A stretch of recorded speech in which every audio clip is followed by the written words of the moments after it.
Robin island successfully open water swimming করেছি।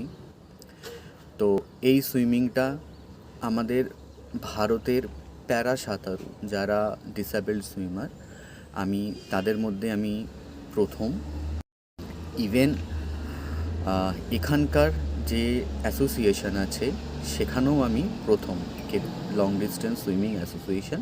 তো আমার আগে কোনো এরকম প্রতিবন্ধী সাঁতারু সে পার করিনি। তো আমি ফার্স্ট এখানকার ইভেন এবং ভারতীয়দের মধ্যে।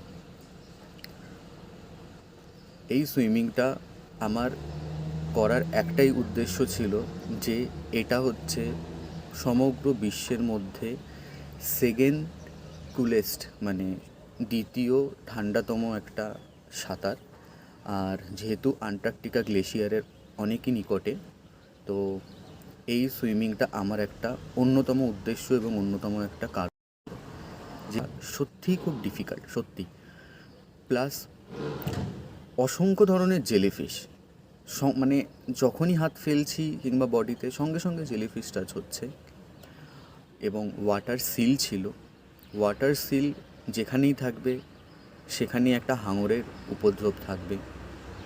তো সেটা একটা প্রতিবন্ধকতা ছিল, কিন্তু আমি এই প্রতিবন্ধকতাটাকে আমি মাথায় রাখিনি। আমি সেইটা না ভাবনা চিন্তা করে আমি এগিয়ে গেছি। এবং আমার যেটা আগামী লক্ষ্য পোল্যান্ডে যাওয়ার, সেখানেও আমার সোলো সুইমিং আছে। সেই সোলো সুইমিংও আমি তাদেরকে আমার পাশে থাকতে অনুরোধ জানাবো। এবং সেটাও আমি সোলো সুইমিং করব, সেটাও আমি প্রথম ভারতীয় প্যারা সুইমার হিসেবেই করব, যেটা আমি পোল্যান্ডে যাওয়ার জন্য মুহূর্তে প্রস্তুতি নিচ্ছি, যেটা আগস্ট মাসে হওয়ার কথা আছে।